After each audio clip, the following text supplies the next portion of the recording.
আমাদের যেহেতু অনেকে সময়গুলো জানতে চেয়েছেন, একটু ভিসা বুলেটিন আপডেট একটু দিয়ে নেই। অ্যাটর্নি খায়রুল বাশার কোন সময়টি চলছে এখন? এখন F4 ক্যাটাগরিতে সবাই ইন্টারেস্টেড, কারণ এটা অনেক waiting, almost 18 years waiting. So F4 ক্যাটাগরিতে এখন কারেন্টলি ভিসা প্রায়োরিটি, মানে কারেন্ট জানুয়ারি 2009-এ যারা অ্যাপ্লাই করছেন ওদের এখন ফাইনাল অ্যাকশন ডেট, মানে ভিসা এভেলেবল এখন রাইট নাও। বাট এখানে অনেকে আগের ইয়ারে যাদের কোয়ালিফাইড হয়ে আসছেন এখনো কিউতে আছেন, 2008-এর অনেকে এখনো ভিসা হয়নি। সো 2009-এর যারা জানুয়ারিতে অ্যাপ্লাই করেছেন তাদের ভিসা এভেলেবল, এবং ওখানে যদি ডেরিভেটিভ কারণ আন্ডার 21 থাকে বাচ্চা, ভেরি ইম্পর্টেন্ট, এটা F4 ক্যাটাগরির জন্য আমি এমফাসাইজ করছি এই জন্য। তো ওখানে 21-এর নিচে যারা থাকবে ওদের ভিসা কিন্তু পজ হয়ে গেল জুলাই, এই মাসে 2009-এর জানুয়ারিতে যারা অ্যাপ্লাই করছে ওদের ভিসা ফ্রিজ মানে তারা যদি এখন থেকে 25 বছরও হয়ে যায় তারা ভিসা পাবে। এটা F4 ক্যাটাগরিতে। আর F1 ক্যাটাগরিতে চিলড্রেন, ইউএস সিটিজেনের ছেলে মেয়ে ওভার 21, এটা 5 মাস এগিয়ে আসছে, এখন এটা চলছে ফেব্রুয়ারি 2018 ফাইনাল অ্যাকশন ডে F1। তারপর আসছে আপনার F3 ক্যাটাগরি কোনো অ্যাডভান্স হয়নি।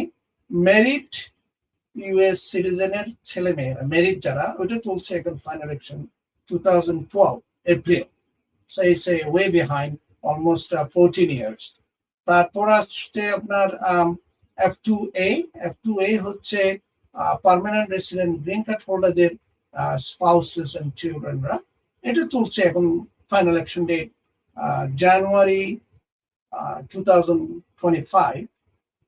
তারপর আসছে ফাইনালি F2B হচ্ছে আনম্যারিড সান এন্ড ডটার্স, 21 বছরের উপরে আনম্যারিড সান এন্ড ডটার যারা পার্মানেন্ট রেসিডেন্ট, ওটা এখন হচ্ছে আপনার নভেম্বর 2017।